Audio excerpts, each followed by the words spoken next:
Welcome, Shoaib Chaudhary from Plum Logic's Salesforce consulting company. Happy to have you on today. Sure. Thank you, John. Appreciate it. And Avinash, it's a pleasure to be on your show. I'm very excited about that. And typically, I know we chit-chatted. We like to ask where people came up with their company names. So Plum Logics, and it's plumlogix.com for those listening. Yeah, Would love to hear the story on how that name came about. sure. When we were coming up with the name idea, the philosophy behind was to keep it very universal because our customer, we expected it to be global. So a plum it really stand for universal, any country, most of country actually understand that.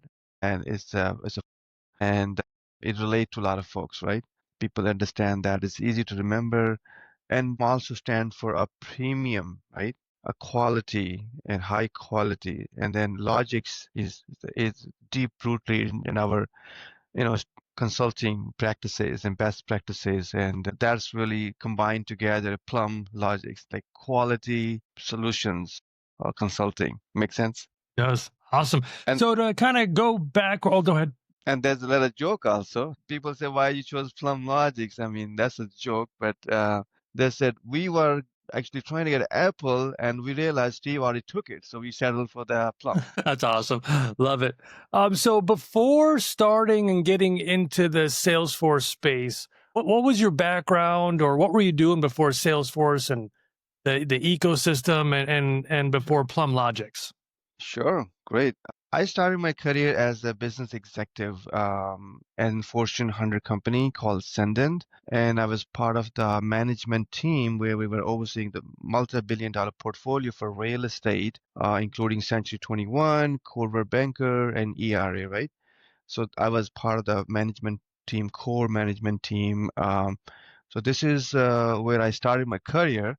And that's what I was doing, overseeing this, over real estate branch for them for, all North America. And I kind of collaborated closely with the technology team. I'm talking about year 2000, like 25 plus years now earlier. So that was like working with the technology team. And I was MBA in finance and I was running MSX queries and I was writing SQL queries myself. So those are my kind of high level background when I started. And I kind of enjoy the technology piece better. So I enjoy working with my technology, teams.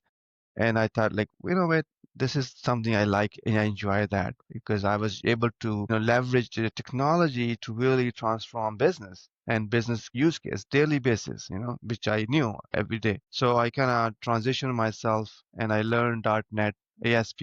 We call ASP at that time. It was not even a .NET. So a company called Encompass based in Canada, they trained us on that. And later on, Bill Gates loved it and they acquired it and they call it .NET. Anyway, I self-taught for programming and kind of gradually moved into .NET. I helped many customers like Barnes& and Noble, Tenet Healthcare, a few other big names. I consulted them regarding Plum Logics. One of my friends, Salesforce is going great. We evaluated the platform. They're great to build application on it. The great ecosystem they have. I'm like, but they do not have enough technical folks out there to really support the customer. And I'm like, okay, I got an idea. So I'm gonna start a company that will actually solve that pain point of having very technical but business-oriented, business-minded consultant, engagement manager to work with the client to solve the gap that we figured that is a huge gap out there. So this is how Plum Logics was born. So Yeah, and you it's started a interesting. company when? I So you started actually back in 2016 in November. It's same month. It's a Nice. ninth year in business. It's ninth anniversary just few days ago. So you started at a time when there was a problem. There weren't enough Salesforce consultants available. Fast forward to 2025, we have a surplus of Salesforce consultants. We are on the other side of the problem where the supply is more than the demand. So how has that impacted your, if at all it has impacted Plum Yeah, Logics? sure. There's definitely a lot of growth. I think maybe 3x the partner grown over the time. And there's no doubt there's a lot of competition now. But I think having somebody truly understanding the business side first and then able to solve the challenge of businesses and working with the leadership of customer like CIO or CEO, that talent is still rare. I find it very relevant for me when I talk to my customer. Mostly I work with the CEO and CIOs. They really enjoy working with me because I get it. I get what you're coming from. Like I said with you, shared earlier, I came from business and being in finance. I totally understand that. And end of the day, what matters really is a business. So we have philosophy called business driven, number one, customer centricity, and a world-class team. So I think those three things is not a commodity at all, even today. And I don't think this will be commodity even 10 years from now. So we always want to stay uh, premium consulting company who really bring in the true business knowledge. Yes, there are a lot of technical folks are out there, true, but maybe not enough that still fill in that gap. So that's having said that, we are also coming up some new ideas as well. So how to streamline, maybe help a lot of other consultants who are there in the market, but they're looking for an opportunity. So I'm working on some idea on that as well. But what I described, we will still stand for our brand, Plum, quality and premium. Yeah. Interesting because Avinash, go ahead. So I was asking, like, how do you establish that with a customer who hasn't worked with you, that we are a premium quality, like in the first interaction, especially when there's a temptation to hire someone at a lower cost, or just play the rate card in. How do you go Yeah. about like Yeah. establishing the trust with an unknown entity? Sure. Usually when we have our discovery calls or even our marketing messaging, we highlight we have 4.9 app exchange ratings. That is rare in the ecosystem, right? As public facing. Then very first customer who worked with us, he's in Bethlehem, right? In manufacturer. I'm really proud to say that that is still a customer with us after 9 years. And we help them to grow internationally in many countries, very sophisticated product they have.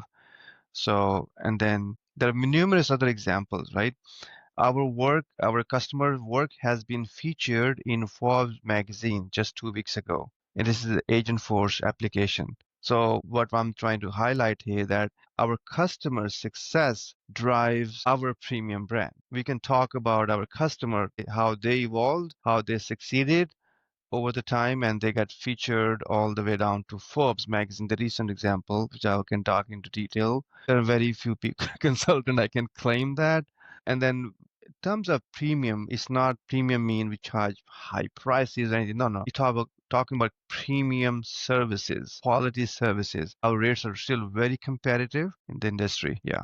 I hope that answered your question. So yeah, so when you mentioned the business knowledge, is it that you have a specific niche or industry that you focus on, or industries, and you understand that industry and that vertical and have solutions and knowledge in that space? Or when you say working at the CIO level, understanding the business, do you just support many various different types of businesses, and with your guys' business background and expertise, you're able to navigate and understand those pretty much any business Sure. quickly and efficiently, or if that makes sense? Yeah, it does make sense. Yeah. One thing is that when you're in consulting business, yes, you see a lot of variety, right? As you can see, right? There's always a variety. But we do focus on like 6 verticals purposely. They include public sector, like working with the government itself. Like City of Boston is one of my clients. And then we work with retail, one of the big retail household name, multi-billion dollar company. They are our customer for the last 5 years. Then we have another healthcare brand supported by private equity companies for $1 billion plus. They're growing rapidly. They are our customers. So, and then manufacturers I mentioned. So, and then lastly, foundations. I'm really passionate about the mission-driven organizations. We love to support them anyway. So it kind of close to my heart. So yeah, so the 6 styles I mentioned, nonprofit slash education, because they happen to be education industry. And then we have government, and then we have manufacturers, Then we have retail. Now we are actually healthcare and professional services kind of new. We are entering to professional services as well. So those we try to stay within those key areas, and our team has a lot of experience in all of 6 areas. They have worked with many customers. We like to continue to grow with that. Not to say that we cannot help other customers. If this more like a tech challenge, like tech stack challenge, we can literally work with any industry. And then the good thing is that um, that Salesforce have matured as an ecosystem, as you all know, over the time. They have developed products that are very specialized in each vertical. So that's also making the consultant job easier because they're not starting anything from scratch. A lot of domain knowledge is baked into the products now, and yeah. And one thing I want to highlight, that coming back to my earlier brand being a premium consulting company, I mean, very fortunate to have people from the board member from retail industry. For example, H&M technology head recently retired. He's on my board and he can guide any retail customer at any level. And then we have another professional services CIO on our board. And numerous other examples. I just signed somebody yesterday. He's from travel industry and he been called many times on Bloomberg's also. You will see on our website. Its profile will be uploaded, and he cover a lot of airline industry and travel industry. So he will be on our advisory board as well. So I've been really fortunate to have those folks who've been there in the shoes of customer first, and they can guide, navigate our customers. They can have meaningful engagement with CIO and CEO. And then obviously we are the guru for Salesforce. So we can help the customer from technical point of view. So that's how we really support our customer. And this is why we keep winning. We're really winning a lot of big deals. Sure, I'm not sure how comfortable you're talking about your advisor arrangement, but for our audience, it'll be good to know, understand a little bit more around like your process of like, the role of the advisor, like what's the role that they play. And in advisors, they come in various compensation structures. Some get paid equity, some get paid a performance fee, some just get paid hourly, like an hourly board member. And it obviously varies from, whether they're an advisor or whether like, on they're more at the board level. Yeah, I started building my advisory board like 7 years ago, almost actually more than maybe 7 years ago. I had first advisor on my board he was ex-CIO for Mass Mutual. He recently retired there and I got him on board. He was awarded top 50 CIO award, by CIO magazine, and because of Salesforce implementation. He rolled out massive Salesforce across his ecosystem. About 20,000 plus users were affected with that. I mean, positively affected. So people like that, been really fortunate. I want to really thank you. He retired from us, but I want to thank him for serving our board. Um, so I started this process very early, knowing that I do not have domain expertise and in every vertical, so I need to have those industry leaders. In terms of the comps, yes, there are various comps. We see the way we engage with them is various way. By engagement is a transactional, obviously. Some is transactional, but also they have long-term equity in our company. So I expect my advisors to grow with us, guide us, help us with the growth. We have different structures, right? We have different structures to incentivize them, and depending on their bandwidth too. Some people are really busy with their work; they don't have much bandwidth. So based on that, we adjust.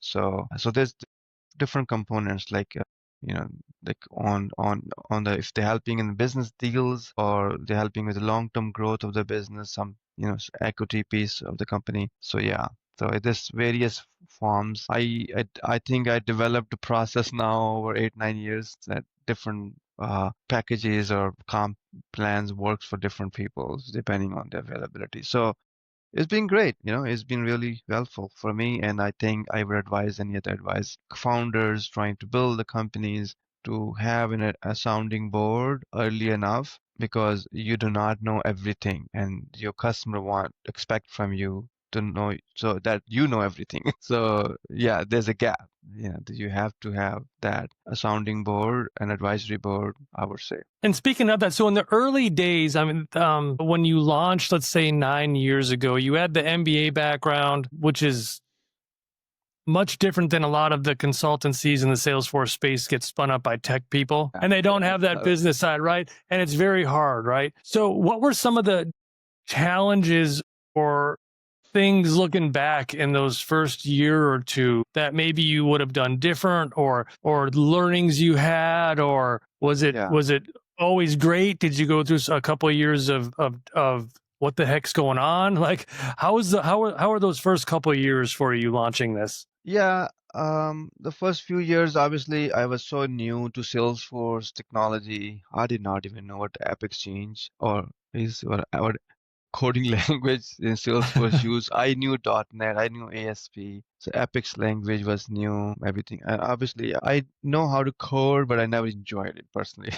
To be honest, I would really enjoy the relationship phase with the working with the customer, networking, and having C-level engagements. That was my core, which I really enjoyed, and that helped me a lot, right, in beginning. And then I was lucky enough to build a team, and they got trainings on the programming. There was not enough people there, so we had to train them, and they were on the bench for a while, literally. But I want them to get skills they needed to be successful. But yeah, it took me a little while to understand different technologies and clouds and how the whole ecosystem works. Fast forward 9 years, obviously now I'm in position even to guide the CIO, have technical even engagement with them on different clouds. You will be surprised that sometimes I even challenge the Salesforce solution architect or Salesforce AEs on the solution they were trying to sell. So and then they gave up. They agreed with us later on, like, wait a minute, why are you trying to sell the customer this thing, but well, they actually need this. And they agreed, and we mutually agreed, and they turned out to be a great success story. The one I mentioned earlier, covered by Forbes, that's outcome of that. So I was able to challenge now with even the customer and the sales both. I was able to challenge them. So yeah, that's quite a bit learning from me after 9 years. Early days, but yeah, it was so new. I didn't even know it knew. What the heck is code coverage? Right now, I'm really just thinking about your background, and I think about tech people. If you look at the people, the tech folks that are launching consultancies, is there, and I know you mentioned advisory, bringing on advisors, people you can, a sounding board, etc. But in those first couple of years, for technical people trying to launch a business without business background, without MBAs, we talk about this a lot on the podcast. Do you have like maybe besides an advisor or sounding board, any like single piece of advice for, I got 15 years of tech experience. I'm the best Salesforce person out there. I'm an architect. I have all the coding skills. I want to hang my own shingle, start my own business. Is there a single piece of advice?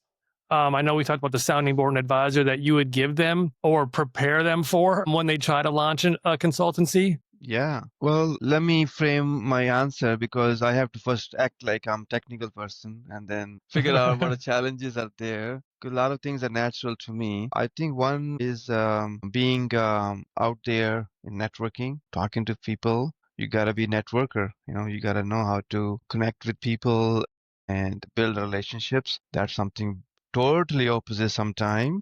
When people are technical enough, I'm sure that's not new for you, but they have to overcome this thing. Like, hey, you need to go out and network and connect with people and talk. And number one, and number two, it may sound easy, but it's hard for our technical folks. And second is building a solid team. Like when you are, let's say, you are founder and CEO, yes, you will be working in a project. It's just great. It's a great skill that you can understand. You can connect with the customer very well. You can have technical discussions, but at the same time, you need to have the HR skills. Now, all of a sudden, when you was working solo, I even know many people in my company, even today, they want, hey, just give me one project. That's it. I do not want to have any leadership role. I do not want to manage teams. Just give me my role, and that's all I want to do. And I keep challenging them, like, hey, you need to figure out to delegate, how to delegate work to other folks and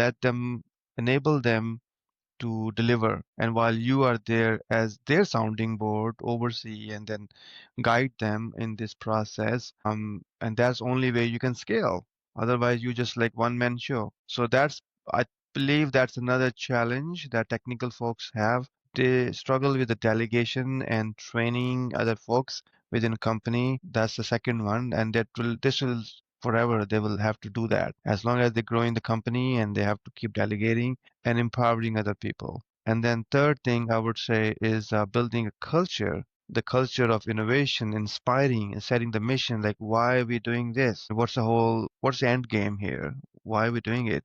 So you got to keep inspiring your folks and building a culture of, a mission driven, company like we are. Like we from day one, we are mission driven. The very second customer actually we had in education space, they're helping customers in 150 countries.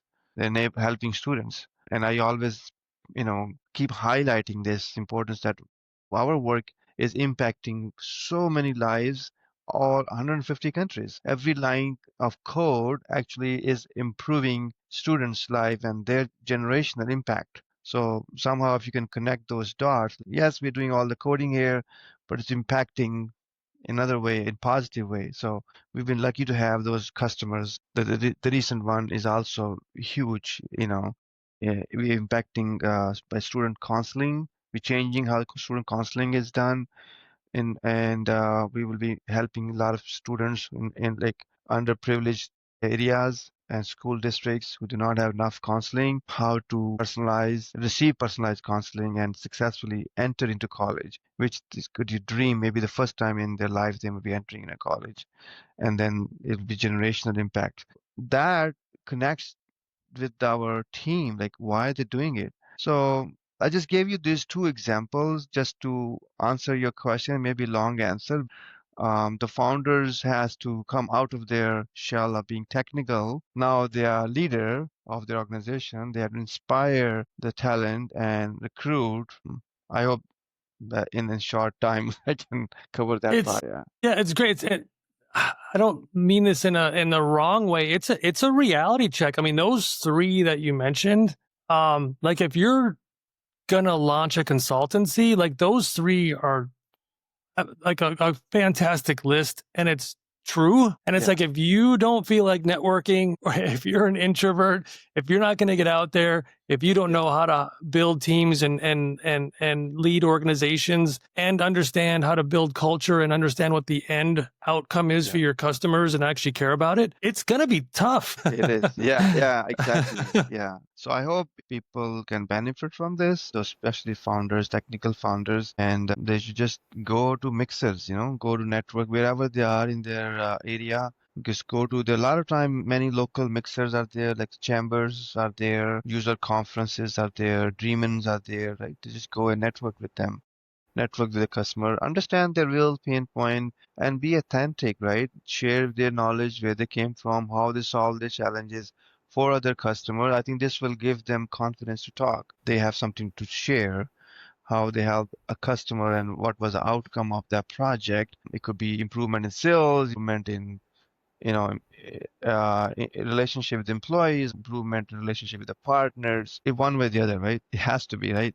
So they can naturally have some talking point, in there when they're talking to some prospects. So that's a nice segue to the topic of AI. These days, no technology podcast is complete without speaking about AI. So just going back to what you said in terms of how you delivered quality, impacted lives. But now we are in an age where there's so many AI tools that are coming out, which are basically saying that, you don't have to worry about it. We can take care of it. Like the tool can write the requirement, it can write the code, it can deploy it, it can do the QA. So not sure if you had a chance to dabble with any of the AI tools, especially like within the Salesforce ecosystem. If you have, just curious to know, what's been your experience on the effectiveness of these tools? I love this question. It's my favorite question because I have some great story to share. We helped leverage. We signed up a nonprofit. They're 25 years in the business. They are providing student counseling to people in underprivileged districts, school districts across the country. The problem is that not have school district do not have enough funds to support enough counselor to provide personalized counseling. And Mark Benioff himself highlighted this problem in his one of his tweet on X account that the ratio is like sometimes 700 versus one counselor. And he highlighted that he's also equally passionate about this issue, by the way. We came up with a solution that we're leveraging Agent Force. This is 2 years ago, by the way, when Agent Force was not even called maybe Agent Force. 2 years ago, we were in like about same month, we were talking with Salesforce how to leverage their cutting edge tool to really implement in this situation and really augment the counselor so they can provide more personalized services to their to students, right? And there was a lot of iterations. Some counselor leaves, new counselor join, but that student is still there, right, looking for help. And we were able to successfully implement Agent Force in this situation that counselor is leveraging. Now they are 4x more productive. And this success story has been published by Salesforce, by the way. They have been featured on Dreamforce just this year. My customer was featured. They were there. And now the best thing that happened is that Forbes magazine that I mentioned to you did cover this story just 2 weeks ago, that how we changing the counseling. So because of the Salesforce tool, Agentforce, and we used Student Success Pack in Education Cloud, Community Cloud we used, and then Data Cloud. We use all those tools, really put together this solution for customer. And I truly see the firsthand the benefit of that the technology and how it's really impacting, and it's gonna make a huge change in so many people's life, so many young kids, I would say, and with generational impact. So I'm so proud of that project, and I see the AI working in a positive way, right? Making real change. Did you run into any data challenges while implementing this? That's why we had a data cloud in that mix. Yes, we have to create more knowledge articles. There was not enough articles, but now we're using AI actually to create more knowledge articles. So basically to feed our AI tool to have more. So basically they can do a lot more now with the technology when they were able to do it themselves internally with a small team. So yeah, so we've been streamlining the data and creating additional, knowledge article to support the students. Yeah. How about internal in Salesforce roles and the impact of AI? Do you see, right? There's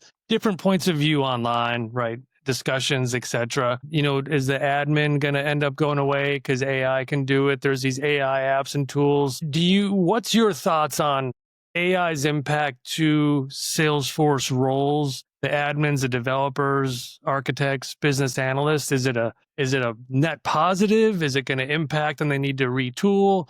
What are your overall thoughts on how AI might just impact the Salesforce ecosystem itself? In this terms of your question is regarding this AI and admin role, there will be some change. I would be honest that everybody has to learn and get adapt to the new environment. However, I don't see that jobs will be completely eliminated, but it just will be you have to learn how to implement, for example, Agent Force and how to leverage available tools at your disposal. So you're gonna augment your own ability to implement and provide support to customer. If you can master that, you can ride on this wave. If you do not, if you still want to do old fashioned way, then yeah, the wave might ride over you. You gotta figure out how to ride the waves. Just like we are doing it here, right? We would not have imagined to provide this kind of solution to our customer where we're leveraging AI to solve this problem, right? So now our team is expert into this and implemented it. Like 2 years of experience is almost like 2 decades, right? So, Yep. Yep. so we've been fortunate to have that experience. So, and now we want to help more customers with the experience that we have gained. And I emphasize this to my team, like you need to go out and have AI expertise in every department from day one, like from marketing to sales and technical people anyway. Even myself, I use, a lot of AI myself in different ways. So it's mandatory in every aspect of the company. So we are able to serve more with less. which is fine. We just need to be efficient. That's it. And which is business all about efficiency. And from day one, I've been all about efficiency. And actually now I have more tools available on my disposal, which I would have imagined that as a business person, that's what really look for. Every business person looks for that, efficiency. So you need to prove yourself like, hey, I can do more with this tool. So as long as you can project that and do it, actually do more with less, I think you should be fine. You should be riding the wave. Actually, people will love you. Why would not? I agree. So, out of curiosity, what's a day in a life for sure? Very busy. So, do you get to do anything other than like Salesforce work? Like, are you? I know you're not close to the mountains, but are you a nature Yeah. person? Do you have a hobby? Do you play a sport? Do you Yeah. play cricket? I'm just spitballing here. I personally I enjoy, first of all, my work. Like I said, some of the foundations that we support in, I really support that and I enjoy that for sure. But I do need a break. I have three beautiful kids. I spend time with them and we like to make sure that we have dinner together, right? Every dinner is together, right? That's ritual. And then I like to go to gym, you know, and that's another thing that helped me to keep me going. I like home improvement when I have free time. So working on my backyard deck or patio or the front yard and that kind of stuff, I enjoy it.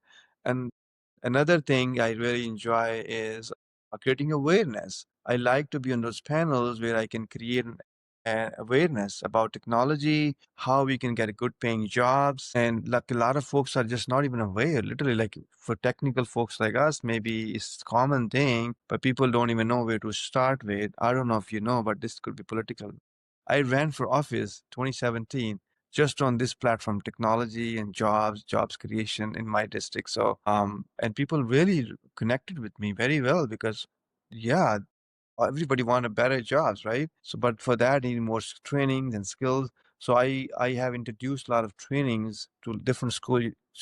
Recently participated in our training program, University of Virginia, and we want to continue those trainings. So I enjoy that. Obviously, I don't conduct those training. I just plan that, and my team conduct those training. But I like to participate in that kind of thing. So other than that, I like to go out walk, connect with people, and go out in warm weathers, like with the turquoise beaches. Those are my favorite one. I love to go out and explore. Yeah, that's my natural to me. I enjoy that. That's amazing. I mean, this was a fantastic episode it was packed with info and insights for the Salesforce community partners and your customers as well. Very, very great discussion. And we always end the podcast with the question, what are the next 3 to 5 years going to look like for Shoaib? Where's Plum Logic's going? Where's Shoaib going? Governor, apparently. Where are you and Plum Logic's headed in the next 3 to 5 years? Yeah, it's a great question. The Plum Logics I see continue to challenge the status quo and leverage cutting edge tools like Salesforce, Agentforce, and many other tools out there to really empower organization to do more and solve the real challenge. It could be better customer experience, a better student experience, better citizen experience, right? All of this. So we will continue to challenge the status quo and provide those experiences that people deserve. That's one. And then create more opportunities. I want to leverage business as a way to create business opportunities and give it trainings. People really like, especially young folks who are right now, they are in a phase I mentioned to you. They may be worried, like what they're gonna do after college, right? They guide them, right? So I want to continue to guide them in different ways and have create more opportunities.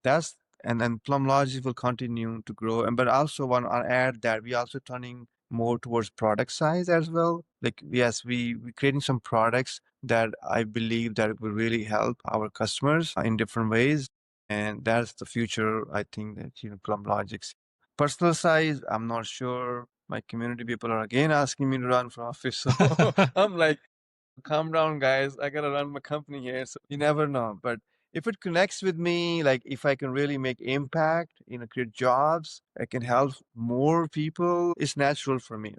I enjoy that. So yeah, who knows what happens. Awesome. It was great having you on, Shoaib. Definitely some unique perspectives, some different topics that we touched on today from other episodes. And again, thanks for being on the podcast today. Thank you. I really enjoyed the conversation with Avinash and John. Yeah, it was fun. Thank you. Thanks, Shoaib. Thank you for all the good work, you guys. Thank you. Appreciate it.